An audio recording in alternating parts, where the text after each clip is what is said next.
Good evening, everyone. It's Dr. Jen Kordonsky at Optimal Spine Chiropractic. I'm happy to be here with you live, and tonight we're talking about immune system support. The class is called Immune System Superhero, and this one is really important to me personally. I would hope that it's important to all of you. You know, we're going to be almost 2 years into dealing with COVID-19, and it frustrates me incredibly that in this time we are not being strongly encouraged by the CDC and our government to be doing things to build our health. You know, the only thing that we are hearing about is masks and vaccines, and I am not here to have a discussion about either of those two things. The only thing I want to emphasize so passionately and so strongly is that there are other things to do as well. And it's so critical to understand that human beings and bacteria and viruses have lived together for a very long time. And we have learned to adapt. And while things like, an antibiotic can help us in circumstances where we're being overwhelmed by bacteria, we know that when we discovered penicillin, it changed the course of healthcare. It saved countless lives. And yet here we find ourselves now with the problem of antibiotic resistance, right? Where something that is good can become a problem if it's overused. And what is the true secret to living in harmony with bacteria and viruses and not getting into these emergency situations where we need these outside assistance or need the outside assistance? It's your own body's immune system. It's facilitating and strengthening your own ability to live in harmony with your environment and to defend yourself, protect yourself, and not to be overwhelmed by dealing with bacteria and viruses. There's so much that we can do in this regard. I'm going to touch on a few of the most basic and fundamental things. You know, I don't want you to go overboard. I want you to start with the basics that are essentially health promoting in general. So not only will this taking these actions help defend you and protect you against COVID-19 and any other bacteria and virus that will come your way, but they are also foundational aspects of a healthy body and a healthy life. So they cannot be ignored. When it comes to, your immune system, I want you to remember that your immune system is not just protecting you from colds, flu, viruses, but your immune system also is protecting you from cancer.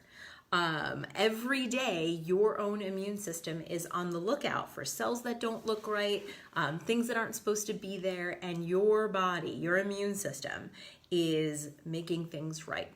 And when you are strengthening your immune system, not only are you protecting yourself in the short term, but you're protecting your health in the long term. So number one, and I know no one is going to be shocked when I say this, but number one priority when it comes to a healthy immune system is to have a healthy nerve system, right? We should be getting adjusted. And there is tons of really great research about the way that a chiropractic adjustment facilitates healthy, strong immune system function. There are, like I said, numerous studies. One of my favorites, they tested salivary amyloid or salivary. Basically, they made people spit in a test tube after an adjustment, and they found that 20 minutes after an adjustment, immune activity was stimulated.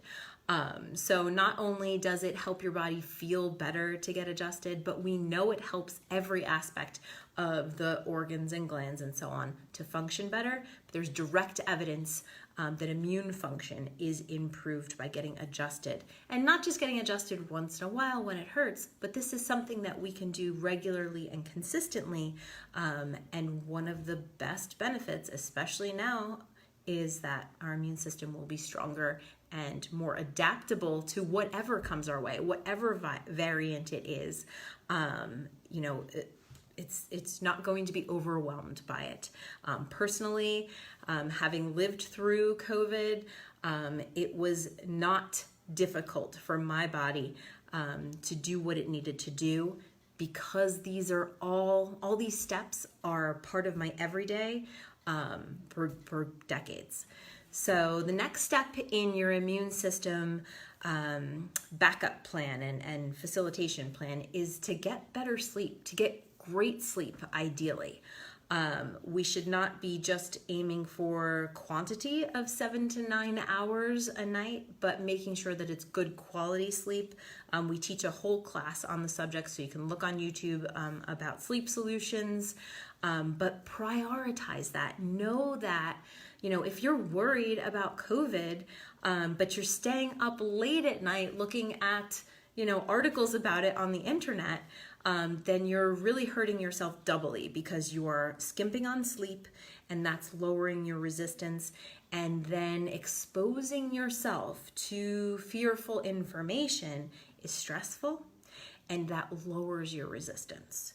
So I'm going to sneak in a little side note here about the placebo effect that most people are familiar with. When we think something is going to be good for us, then it tends to have a positive effect on us. But the opposite is true. It's called the nocebo effect.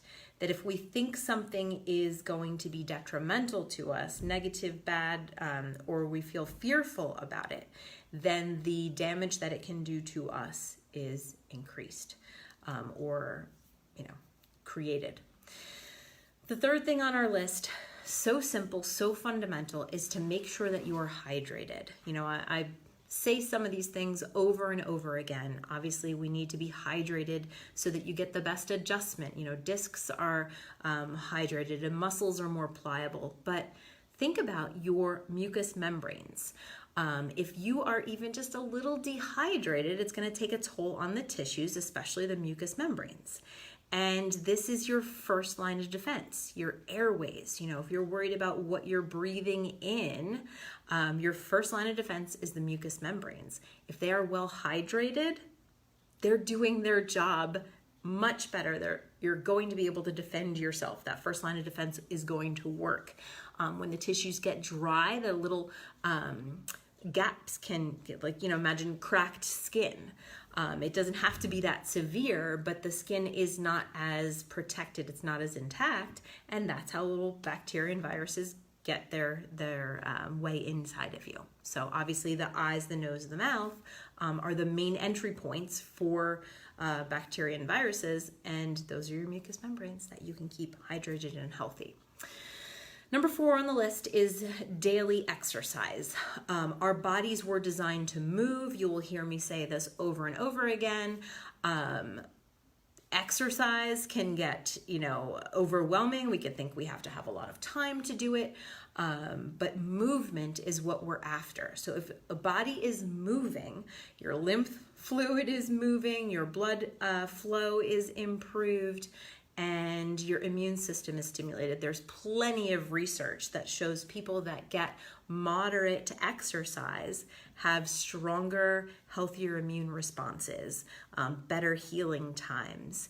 And the more muscle mass that we carry, the better our survivability. So they looked at all diseases, all health conditions, and the higher muscle mass a person carries, the lower the incidence of death from whatever that disease is. Heart disease, cancer, anything, muscle mass helps because it's an indicator of a stronger, healthier person who has been moving and exercising that's maintained their muscle mass. 5 on our list is what we eat and trying to put more good, nutritious, healthy foods in our body. Nutrition is key, and again, I'm incredibly frustrated that we have not heard this message mainstream. Why aren't vegetables being mandated? Because the more we consume these nutritious foods that have the right vitamins, the right minerals in the beautiful packaging with all the cofactors and complementary things, the way nature packages them, that is going to give your body the necessary ingredients to defend itself, protect itself, repair itself. All of the vitamins that you can take in supplement form are not nearly as effective as nutrition and vitamins from real foods. So more veggies, more fruit, and I always say, the brain works by addition. So just look to add good and not worry so much about stuff that, I shouldn't be eating that. Just add good stuff to your diet. And that is far easier. It mentally is happier, and then you get that good stuff in your body that you need. Now, I'm just going to talk a little bit about supplements here because there are some key nutrients that we want to make sure that we are getting. Zinc, vitamin D, and vitamin C. Again, frustrated that we are not hearing from our health officials that these are important nutrients, but they're absolutely critical. They're being used to help people get through COVID. But zinc is something that I want you to be cautious about supplementing with. As with all nutrients, but especially minerals, we can get ourselves really out of balance. Minerals are supposed to work in harmony, zinc and copper, calcium and magnesium. And when we just take something in an isolated form, like calcium or zinc are popular supplements, then we can throw off other levels and get ourselves out of balance. So zinc might be something that you should be adding to your diet in the form of foods that are rich in zinc. And it's definitely something that I would take if I felt a cold or a virus coming on, not necessarily something I'd take on a regular basis. There is one way to see if you have low zinc levels. It's not absolutely foolproof, but it is the least invasive. Rather than getting a blood test, you can do a little oral zinc test, and there's a solution, a zinc test solution that you can put a little bit in your mouth, and if you taste a strong taste, then your body already has enough zinc, likely, and you probably don't need to supplement unless you were getting sick. But if you put that liquid in your mouth and you can't taste anything, it just tastes like water to you, that could be an indicator that your zinc levels are low. I tested myself and I was low. I didn't taste anything. So then I did some zinc supplementing for a couple of weeks, retested, could taste the solution, and didn't want to continue taking the supplement that I didn't need anymore. Vitamin C is something that you can add regularly. Like I said, it's going to be better off in the form of fruits and vegetables. I don't want you drinking orange juice or any other kind of juice to get your vitamin C, because that just comes with a lot of sugar that you don't necessarily need, especially when you take the juice out of the fruit and you don't have the fiber to go with it. Then we're getting a lot of sugar, and sugar does the exact opposite of what a chiropractic adjustment does. 20 minutes later, your immune system is going and taking a nap on you. So we want to limit sugar, limit the processed carbs that turn right into sugar, like your white bread and flours and that kind of thing. But the last supplement that I want to talk about is vitamin D. Crucial. Vitamin D levels on the normal to high side are critical in your recovery from COVID, your prevention of COVID, and also a myriad of other conditions. Of course, influenza and other colds and viruses, but even in cancer, breast cancer, so critical that we have healthy, high, strong levels of vitamin D, much higher than we're being told is adequate. So if you've had a vitamin D test and you're on the low end of normal, I still might consider supplementing. We should be getting our vitamin D from exposing our skin to the sun. However, it's very difficult if you have a full-time job. It's very difficult if you live in a northern climate like we do here, that, once the summer is over, how often are you getting out there with much skin exposed? So even those of us who are intentionally trying to get sunshine during the summer, it's limited of what we can do. So very, very likely that you should take a vitamin D with vitamin K in it. Vitamin D3 plus K2 have to go together. That gets the vitamin D into your body where it belongs instead of just depositing in your tissues and your arteries and causing more problems. That K2 is important. And taking it through the winter is, across the board, unless you are, living in Florida and tanning every day. But we need to know what our levels are, because you could potentially be taking too much vitamin D, but more likely than not, you're not taking enough. So knowing your D levels, you have to have a blood test to know that. And it's super simple to just ask your doctor to test your vitamin D levels when they do regular blood work, or to just order. They make little test kits. You prick your own finger, you drop the blood on the card, you mail it off, and they measure your D levels for you. Then there's a calculator you can use to see, okay, my level is this. I need to get it to here. Here's how much I need to take for how long before I retest. So if you're interested in doing that, the website that I use is grassrootshealth.net. So that's grassrootshealth.net. And I try to, test my vitamin D levels once or twice a year and just see, where I need to be with my supplementation. But getting vitamin D from the sun would be ideal.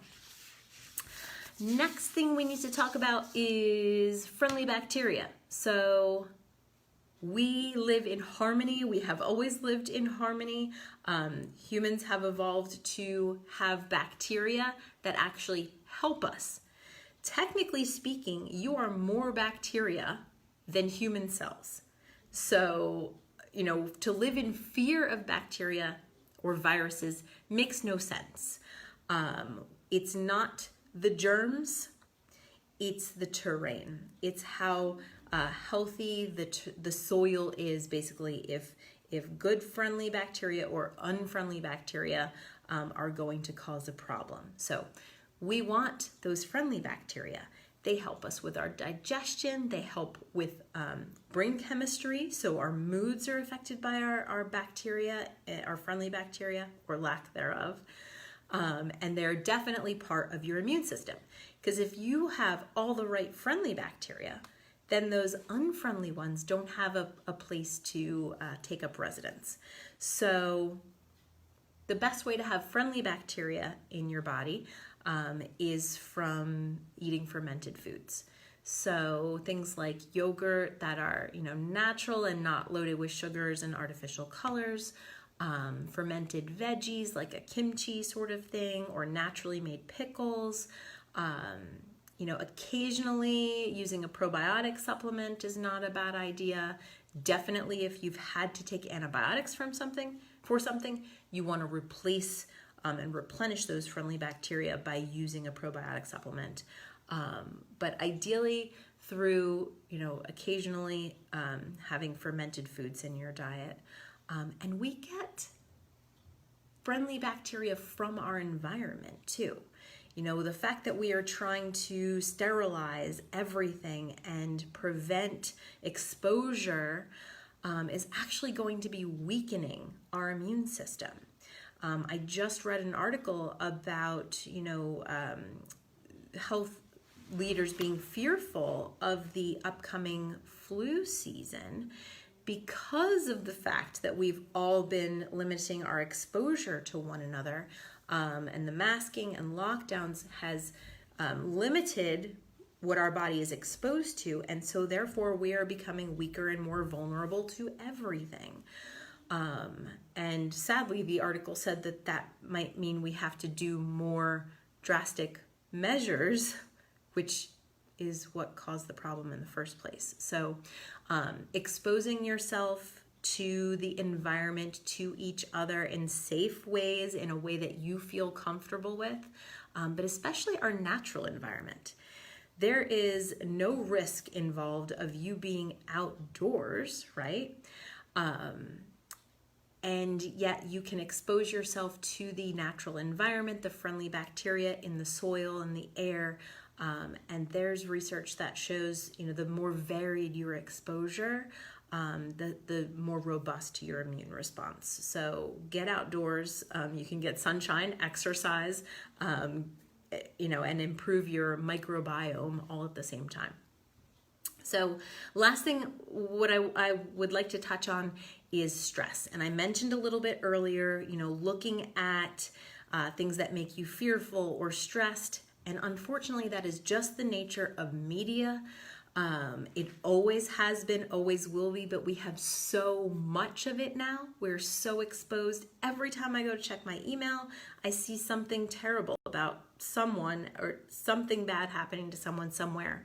And the reality is that it's not more than it used to be. It's just that we are seeing it more than we ever did before.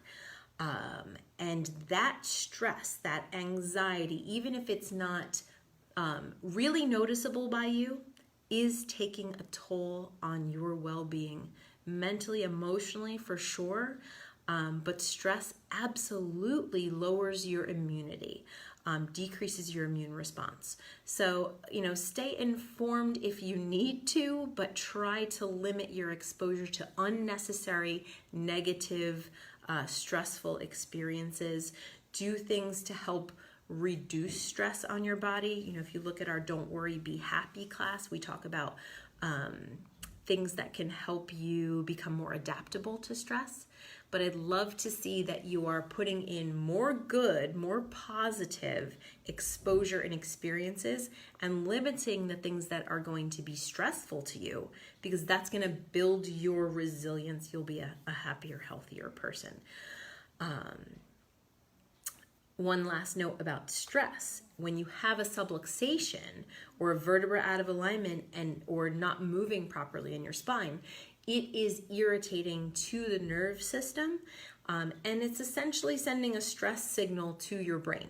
Whether you feel pain from a subluxation or not, your lack of normal movement in a joint is a signal that gets sent to the brain every time you move your body. So having subluxations is elevating your stress level.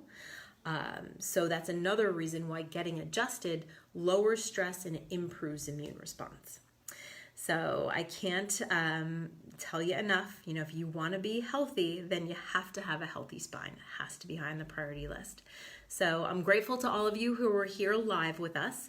If you would like a set of notes, and it's got some, supplement information and, some good stuff there, then just ask us for our immune system handouts. Then we'll email them, or we will give them to you live in person when we see you for an adjustment. But let us know if you have any questions at all, and we will be here for you. Have a great night, and thanks to everyone who was here live. Bye.